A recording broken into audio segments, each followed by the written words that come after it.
I started out on YouTube in 2015 and published my first game, Dead Estate, in 2021. So, how does an individual person go from YouTuber to game publisher? People have been asking me some variation of that for years now, and I plan to start talking about it much more openly. How I went from a teenager making free Flash games online to a young adult dabbling in marketing and production, eventually starting a YouTube channel dedicated to games and allowing my goals of game development to lead me to this publishing destination. It wasn't really the path I set out on, but my various hobbies, passion projects, and other creative endeavors have all been stepping stones along this path. If a solo publishing entity putting his money where his mouth is, contributing to the industry and supporting indie devs is already something you're down to support, then please take a quick moment to go wishlist Magenta Horizon and Repellafella on Steam. Both have upcoming release dates that are right around the corner and could use some love. Wishlists are one of the single most important metrics on Steam, so taking the 10 seconds to go and click that button could genuinely make all of the difference for these indie devs. I'll have links to each at the top of the description and in a pinned comment. Looking back at Dead Estate, which is currently released and still being updated. To be clear, I did not make this game. That is a super common misconception that I see, and I want to nip that in the bud. I am not writing the code, crafting the art, composing the music, acting the voices, or joking the punchlines. I did not make that game. It was published by me under two left thumbs. Tracing out this journey from YouTube to publishing would be woefully inadequate. So many small things in my life have additively led me to this place. And as with most things in my personal history, that journey started half my life ago on Newgrounds. When I was a young teen, a friend of mine hooked me up with a super duper fully legal copy of Macromedia Flash and introduced me to Newgrounds. It didn't take long to advance from solo animation to doing collaborations and eventually working on Flash games. I had zero coding ability myself, but luckily there's room for everyone on that site, even those with very basic art skills. And so I started partnering up with others around the site. These games were largely just weekend projects, but I'm still very proud of them. I'm certain the majority of them don't hold up, but the memories shared with other developers of creating something together. It doesn't matter how the game turned out, that really sticks with you. While nothing I made was especially complex, it did create a sense of perspective that even the jankiest game with the roughest edges and the ugliest art could still take a team of people weeks of effort to bring together. Apply that equation to a project where the scale of the game or number of people working on it is so much larger, and it's much easier to appreciate that when something like this takes a few weeks, obviously this is going to take months or years. Considering my own average art and non-existent coding skills, it always felt like such a pleasure to work with people much more talented than myself. Flash games could be simplified down to nothing and become one of the biggest games ever to hit the web.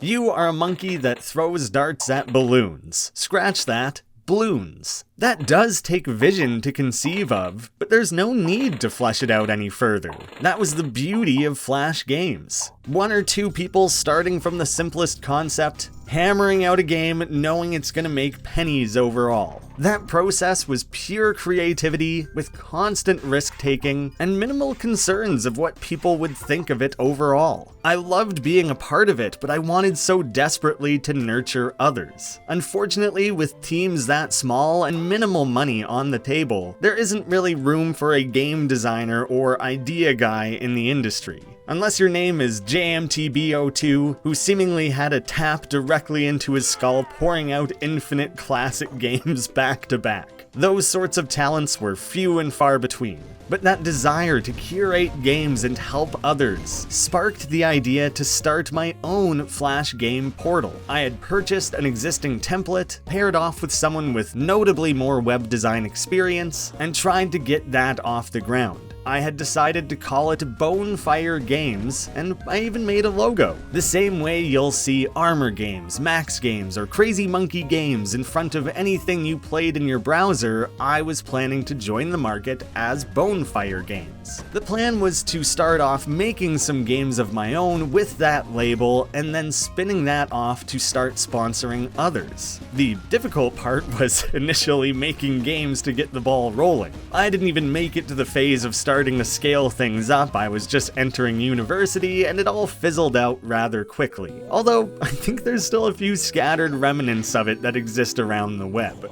I was still participating in the odd game jam, but my game development ambitions were falling by the wayside. The earliest things I had made on Newgrounds were animations, often made in just 1 or 2 days. I pretty rarely tackled anything larger than that. I simply liked sharing things quickly and getting immediate feedback. When I did attempt longer animations, you end up spending hours drawing and redrawing a single frame of that animation. And so I started watching episodes of Game Grumps in the background while working. So as I'm wrestling with these new creative pursuits that are taking longer than I would like, I'm also consuming a format of art and performance that can take only hours to create. And from there, I had the wise idea that YouTube was obviously an easy as pie, get-rich-quick portal to success. I immediately started my channel, fully aping many things about Game Grumps, and started playing with my friends. It made for some very stilted and awkward commentary, but being able to make and share things so quickly appealed to me in the same way that making weekend short animations on Newgrounds did. Game Grumps animated shorts were becoming very popular at the time, directly supported by the Grumps, and I had made one of those myself. I thought I had identified the easiest path forward, using my past experience as an animator to my advantage to stand out among the masses. The idea was to take some of that commentary from my own Let's Play videos and start making animated shorts for those. I figured it was a perfect loop, and with my powerfully average talents, I was certain to find overnight success. But it didn't take very long before I remembered how damn long even minimalist animation takes. So I dropped that aspect and focused on just making the Let's Plays. And the more I did it, the more I grew to genuinely enjoy the process. I was just having fun playing games with friends. They never took it too seriously, and their more casual mindset actually helped me to relax and enjoy myself more. As that courage was building, I started making videos by myself more frequently, without even expecting anything to come of it. It was a good excuse to stay up on new games, and I had a lot of fun interacting with people in the comments who were discovering these games alongside me. I really treasure the fact that anyone considers anything I make worth giving their time to. The more videos I made, the more I found my voice and gained some confidence. I realized I had a lot to talk about, especially in regards to the old Flash games I grew up playing. The earliest attempts were a little lackluster. I'd say this is one of the first times where he had a more unique style that stood out a lot. And they were getting lost in the stew of Let's Plays that I was uploading daily, which led me to believe that maybe there wasn't an audience for what I was doing. And right when I was ready to move on from YouTube entirely, I hit my first real success. I went from something like 2,000 subscribers to 20,000 basically overnight, but that didn't translate to views on those Let's Play videos. Learning a hard lesson there, I started a brand new Two Left Thumbs channel which would entirely be scripted content. And that Let's Play channel, which still exists to this day and is still active, is now Graham Games. That new channel is the one you're on currently, and it experienced its own fairly slow build and felt like a massive risk at the time, starting over from zero. But I wasn't starting over from zero. I could take everything I had learned previously and start that channel off with a series of videos that directly benefited from those lessons learned. I remained committed and uploaded one video a week for pretty well 2 years. It was an insane amount of work that I mostly did in my spare time, and it taught me a lot about setting a schedule, planning well in advance, and having the discipline to see more time-intensive projects through. I had done that for a year and a half and was again starting to think, okay, maybe I've reached the roof of this and it's time to move on. Right on the precipice, in April 2021, I had one incredibly successful month that suddenly afforded new opportunities. I was able to put away some money, move out of my crappy apartment, and register a business. Rather than doubling down on YouTube, I began making moves to do something I had been dreaming of for probably a year at that time and wasn't certain it was ever going to happen. I was going to do what I was unable to as a young Flash developer on Newgrounds, or as a hot-headed enthusiast young adult with Bonefire, or yet again starting my Let's Play channel. I was going to create something that would help other people make their dream games a reality. I was going to start an indie game publishing label. Before getting too far into the nitty-gritty of that, setting the record straight, I am Graham. Two Left Thumbs is a brand, despite many years of people calling me Two Left Thumbs, Mr. Thumbs, or Thummy McThumbface. It would be like calling MatPat Mr. Game Theory. Maybe he wouldn't mind that, but I would prefer to be referred to as Graham. This channel really is just me, occasionally contracting out editing jobs, but the ideas, scripting, presentation, and narration are all coming from me, which is all made all the more confusing now that I've stretched the umbrella of that brand to now also include game publishing. Yet even then, it is still just me, contracting the odd thing where I need to, but while Two Left Thumbs is one person, I am not Two Left Thumbs. Clear as mud, right? I digress. Beyond simply having the discipline to consistently upload on YouTube, you need to learn the basics of marketing. You have to be able to sell yourself, your channel, your videos. It's no accident that Two Left Thumbs was successful. I read up on and learned every trick I could and leaned into what was working. There are no guarantees, but neither is it pure luck.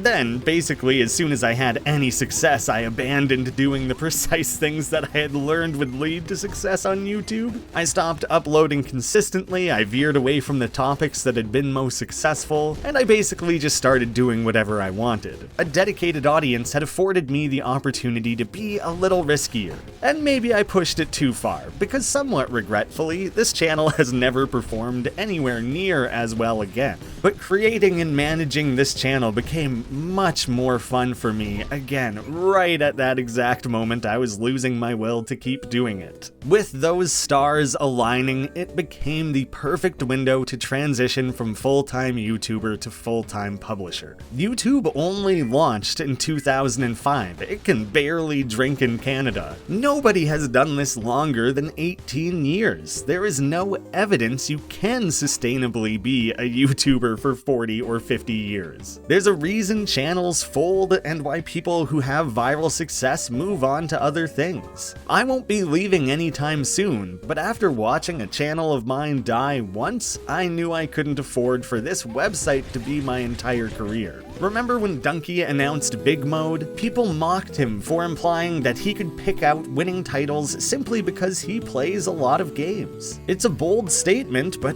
I think he's kind of right. After years spent playing hundreds upon hundreds of games on YouTube, I've formed a distinct confidence in what I look for in games, and what others want is only a small part of that consideration. To this day, that is my divining rod of finding new projects. Quite simply put, is it a game I want to play? There's a certain magic that you'll never be able to anticipate that can take a niche title to a skyrocketing viral success. Similarly, the exact thing that could have been an appeal to me when looking at a new game could be a turnoff to the majority of players. If you could predict winners without fail, then every publisher in the world would already be doing that. But playing so many games does give you an eye for polish, quality, and general ingenuity. All I needed was a single developer willing to take this risk with me. I knew it was unlikely that teams who had spent years on their games spending thousands of dollars out of pocket on production were going to be willing to try out this new venture. The budget I could offer was going to be insanely limited. I was aiming to find a middle ground between the few $1,000s old Flash games could earn versus indie game budgets that so quickly eclipse six figures. So I turned where I've effectively always turned when I'm unsure about what to do next: Newgrounds. The same place I spent my teen years, working on games for fun with friends, investing next to nothing other than my own time, and never expecting to really earn anything off of it. Developers who cared more about making a good game than making a profit are the exact sort of people I wanted to surround myself with in this first phase of a publishing venture. And it didn't take long to come across Dead Estate and have it spring to the forefront. That online version was made in a matter of months, but it had so much personality, polish, and fun right out of the gate. That compressed production timeline, roguelike genre, and overall creativity reminded me of the original Flash version of The Binding of Isaac, which, lo and behold, was also a Newgrounds game. When I pitched the idea of expanding and selling the game, the Milk Bar lads were incredibly enthusiastic. I think it was only a day or two between me first making the offer, the team thinking it over, and agreeing that we should give this a go.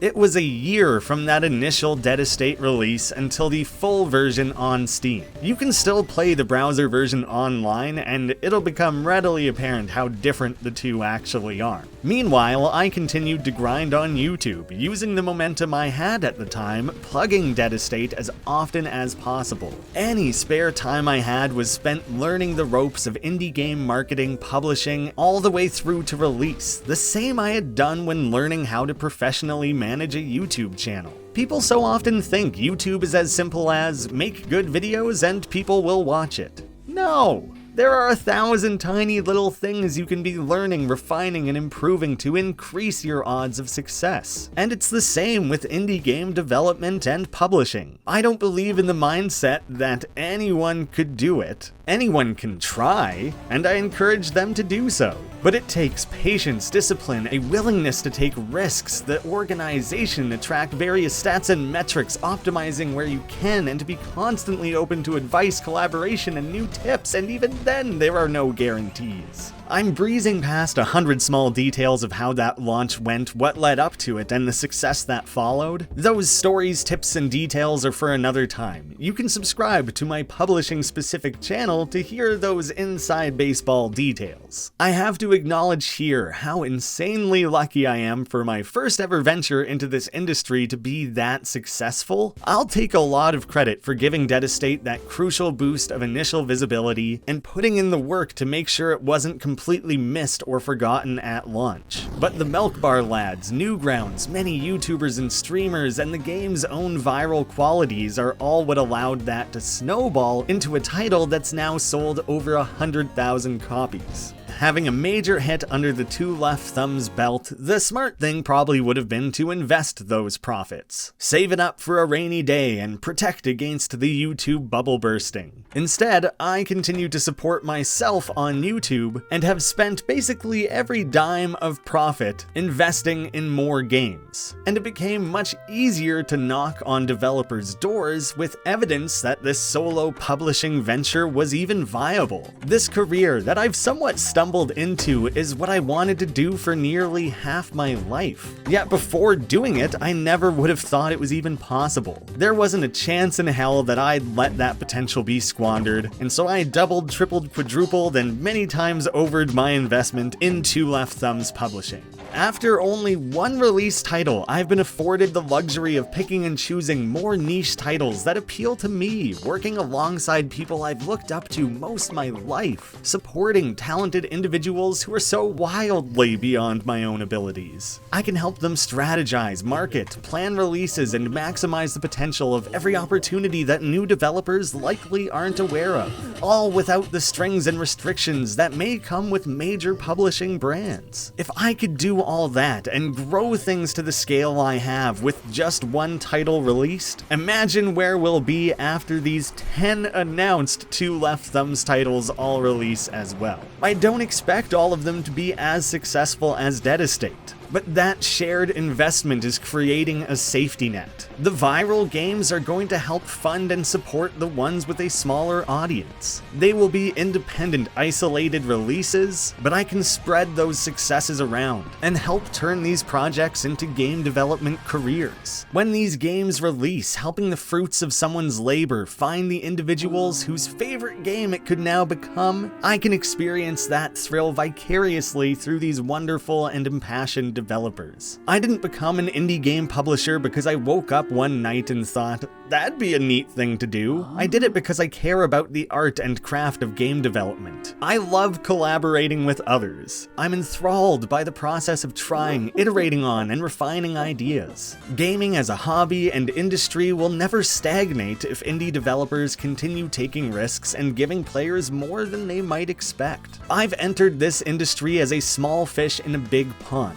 but I've quickly come to realize that the personal touch, developer-friendly publishing deals, expertise on YouTube and Let's Plays, combined with my own life history and game dev experiences, that I have a fair bit to offer. I plan to continue pushing what a publisher can do and what specifically they can offer. Currently, these shifts coming from an individual are quite small, but those waves are already starting to be felt by others. This concept has come to be known as a micro-publisher, a label I didn't choose but now wear with pride, and is a path I am working to carve out for others to follow. I'll have a link down below to a video I created that is effectively the micro-publisher mission statement. I'm not afraid of a little competition, but the big-name publishers should be. If enough people have the drive to do the same as I've done, we can force better publishing contracts with more developer-friendly terms. The handful of times in my life where I've been told a Flash game or YouTube video I made inspired someone to create something of their own always means the world to me. Now, being able to directly assist in the creation of these amazing titles, releasing something that itself may inspire others, and creating this publishing label that others are following suit on, I know that I've found what I was always destined to do. And things are only gonna get bigger and crazier from here. I'm always thinking several steps ahead of how I can continue to evolve this concept, and by the time others are following in those footsteps, I'll already be in the next phase of growth, continuing to lay those breadcrumbs, and ushering in the era of micro-publishers. One last time, if you want to support this, subscribe to that publishing-based YouTube channel.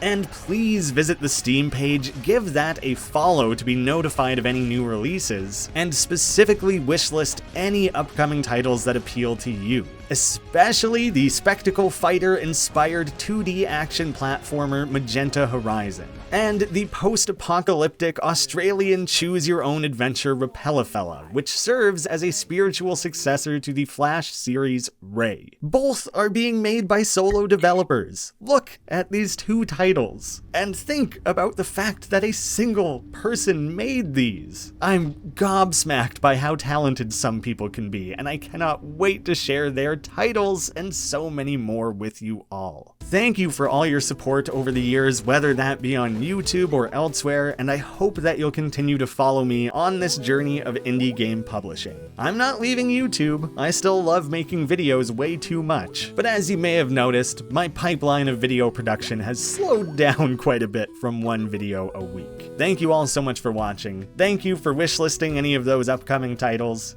and I hope to see you all again soon.